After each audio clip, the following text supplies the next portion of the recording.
स्वामींच्या कृपेने किंवा स्वामींच्या आशीर्वादाने स्वामी हे करून घेतात हे खरं झालं आणि त्यांचे हे अनुभव खरे झालेले आहेत।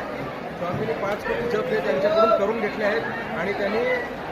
यशस्वीपणे आम्हाला हे 5,51,00,000 काय तर त्याच्यापेक्षा जास्ती हे आम्हाला जप हे लिखित मी म्हणतो आज हा म्हणजे एक विक्रम झालेला आहे, कारण असं मी पहिल्यांदाच ऐकतो आणि यातून आपल्या सगळ्यांची स्वामीप्रतींची श्रद्धा दिसते आणि